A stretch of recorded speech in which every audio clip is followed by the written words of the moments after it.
आखिर बहू की ऐसी हालत हो कैसे गई। बहू, क्या वॉशिंग मशीन लगाने जा रही हो? मालती ने कल्पना को कपड़े का टब हाथ में पकड़े हुए देखकर कहा।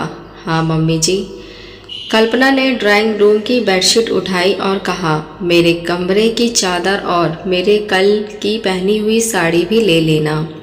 मालती ने टीवी को देखते देखते ही कहा, और भाभी, हमारी 2-3 ड्रेस भी है, वो भी ले लेना। ननद नव्या की बेफिक्री से मोबाइल चलाते हुए कहा। जी दीदी, कहने को तो कह दिया कल्पना ने, लेकिन एक बार तो मन चल ही गया कि जब से वो शादी करके आए तब से तो रोज यही होता। सासू माँ सुबह का नाश्ता करके टीवी पकड़कर बैठ जाती और ननद रानी मोबाइल पकड़कर बैठ जाती, क्योंकि आजकल उनकी कॉलेज की छुट्टियां चल रही थी और छुट्टियां नहीं होती है तब भी सवाल ही पैदा नहीं होता। ससुर राम और पति गगन भी नाश्ता करके दुकान पर और कल्पना बैल के कुल्लू की तरह सुबह से लेकर शाम तक घर के कामों में जुटी रहती, क्योंकि काम भी 5 जनों का था। लेकिन जरा भी तरस नहीं आता इन माँ बेटी को कल्पना के ऊपर, और दोनों ही जब देखो तब बैठे बैठे हुक्म चलाया करती। कल्पना उन लोगों की बात भी नहीं काट पाती, क्योंकि माँ बाप ने यही सिखाया था कि ससुराल में सबको खुश रखोगी तभी खुश रह पाओगी, वरना सब लोग तुम्हारे ही संस्कारों पर उंगली उठाएंगे। माँ बाप के संस्कारों पर कोई भी उंगली ना उठाए, और बस इसलिए वो बलि का बकरा बनती चली जा रही थी।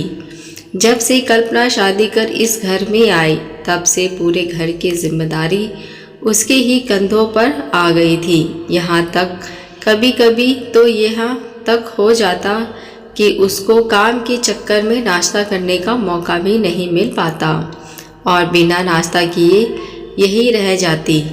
और फिर दोपहर का खाना भी सबको खिलाने के बाद खाने का प्रावधान बना रखा था सासू माँ ने, और तब तक उसकी लगभग भूख समाप्ति हो जाती। इधर 10-15 दिन से कल्पना बहुत ज़्यादा थकान महसूस कर रही थी। उसको बार बार महसूस होता कि उसको चक्कर सा आ रहा है, और वो अपने को संभाल लेती थी। आखिरकार अचानक एक दिन चक्कर खाकर रसोई में गिरने ही लगी।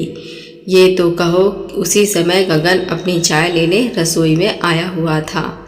क्या हुआ कल्पना? गगन ने उसको अपने मजबूत हाथों से थाम लिया। कुछ नहीं गगन, बस थोड़ा सा चक्कर आ गया। कल्पना ने बहुत संभालने की कोशिश की, लेकिन कल्पना गगन की बाहों में झूल गई। कुछ नहीं, ऐसे कैसे तुम्हें चक्कर आ गया? चलो कमरे में आराम से लेटो चलकर, बहुत ज़्यादा काम करती रहती हो। गगन ने उसकी बाह पकड़कर कहा। अरे नहीं गगन, अभी बहुत सारा काम बाकी है। अगर मम्मी जी को चाय नहीं मिली तो वो भी अभी गुस्साने लगेंगी, कल्पना घबराते हुए बोली। कल्पना पहले चलो लेटो तुम चलकर, बन जाएगी चाय अभी गगन ये कह ही रहा था कि कल्पना बेहोश हो गई। गगन किसी तरह उसको कमरे तक लेकर आया और आते ही घबराते हुए मालती को आवाज़ लगाने लगा। और अभी तो राम भी घर पर ही थे। मालती से पहले राम उनके कमरे में पहुंच गए। क्या हुआ बेटा, क्यों चिल्ला रहे हो? क्योंकि गगन की आवाज़ की घबराहट से राम भी घबरा गए थे। ये देखिए ना पापा, पता नहीं कल्पना को क्या हुआ, रसोई में चक्कर खाकर बेहोश हो गई। मैं अभी डॉक्टर को बुलाकर लाता हूँ। गगन बहुत ज़्यादा घबरा रहा था। अरे इतना क्यों चिल्ला रहे हो? ये सब बहुओं के चोचले होते हैं और कुछ नहीं कि काम ना करना पड़े, अभी थोड़ी देर में ठीक हो जाएगी। मालती अपने स्वभाव के अनुसार चिनचिनाते हुए बोली, क्योंकि इस समय तो उसको बहुत ज़ोरों से चाय पीने की तलब लग रही थी। उसको सिर्फ चाय पीने से मतलब था, बहू की परेशानी से बिल्कुल भी नहीं। ऐसी कैसी बातें कर रही हो मालती? तुम्हारा दिमाग सही है या नहीं? बहू बेहोश हो गई और तुम चोचलेबाजी का नाम दे रही हो? कुछ तो शर्म करो। बुढ़ा गई हो, लेकिन पता नहीं तुमको कब अकल आएगी। राम एकदम से मालती के ऊपर चिल्लाकर बोले। तब तक गगन पड़ोस में रहने वाले डॉक्टर विवेक को बुलाकर लाया था, जो कि एक तरह से उनके फैमिली डॉक्टर ही थे। आते ही डॉक्टर ने कल्पना का चेकअप शुरू किया। देखिए, ये तो शारीरिक रूप से काफ़ी कमज़ोर लग रही है और आँखों से भी ये लग रहा है कि ये काफ़ी हद तक एनीमिया भी है, डॉक्टर ने चिंतित स्वर में कहा। लेकिन डॉक्टर साहब, हमारे घर में तो खाने पीने की कोई कमी नहीं है और किसी प्रकार का कोई बंधन भी नहीं। राम भी डॉक्टर की बात को सुनकर चिंतित हो गए। देखिए राम बाबू, बहू की हालत ये बयां कर रही है कि यह समय से बिल्कुल भी नहीं खाती पीती। मैंने बताया ना कि शारीरिक रूप से बहुत कमज़ोर लग रही है। मैं अभी एक इंजेक्शन दे रहा हूँ और इनको थोड़ी देर आराम से सो लेने दीजिए। फिर से शाम को आकर चेकअप करूँगा।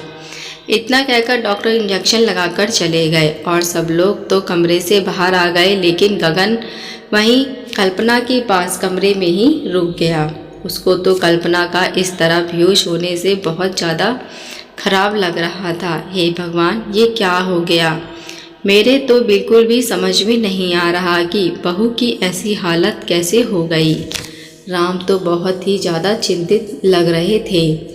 आखिर क्या कमी रह गई बहू की देखभाल में? वो तो उसको बिल्कुल अपने बच्चे के समान ही स्नेह देते हैं और वो भी पापा जी कहकर आगे पीछे घूमती रहती है। लेकिन कुछ तो ज़रूर है जिससे वो अनजान है। इधर मालती के ऊपर कोई खास प्रभाव नहीं पड़ रहा था और उसने फटाफट अपनी चाय बनाई और पीने के लिए बैठ गई। थोड़ी देर बाद गगन कमरे से बाहर आकर बोला कि पापा, कल्पना को होश आ गया है।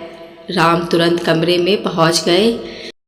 राम को सामने देखकर कल्पना उठकर बैठने लगी। लेटे रहो बेटा, लेकिन बेटा एक बात बताओ कि आखिर तुम्हारी ऐसी हालत कैसे हुई? घर में तो किसी प्रकार की कोई कमी खाने पीने की तो है नहीं, राम ने कल्पना से बड़े दुलार से पूछा। अरे काहे को आप इसके पीछे पड़े हैं? हो गया होगा अचानक कुछ। अब तो ठीक हो गई ना? तब तक मालती भी पीछे से पहुंच गई थी। तुम चुप रहो। राम मालती को डांटते हुए बोले। बहू, मैं तुमसे कुछ पूछ रहा हूँ। क्या तुम अपने खाने पीने का ख्याल नहीं रखती हो? क्यों इतना ज़्यादा एनीमिया हो गया? मालती, कल्पना ने डरते हुए मालती की तरफ देखा। बिल्कुल भी डरो मत बहू, साफ साफ बताओ कि क्या बात है। राम ने कल्पना को मानसिक सहानुभूति देते हुए कहा। पापा जी, कभी कभी काम की इतनी अधिकता हो जाती है कि सुबह का नाश्ता तो छोड़ ही दीजिए, चाय तक का पीने का मौका नहीं मिल पाता और फिर दोपहर में सबके खाने के बाद ही खाने बैठी हूँ, तब तक भूख भी जैसे ख़त्म हो जाती है और कभी अकेले बैठकर खाया नहीं तो इसी वजह से और भी खाना अच्छा नहीं लगता। कल्पना यह सब कहते हुए बहुत डर रही थी। और तुम क्या करती रहती हो दिन भर? और तुम्हारी लाडली जो अभी तक सो रही है, क्या वो भी बहू का काम में हाथ नहीं बटा सकती? राम ने मालती की तरफ तिरछी नज़रों से देखते हुए कहा।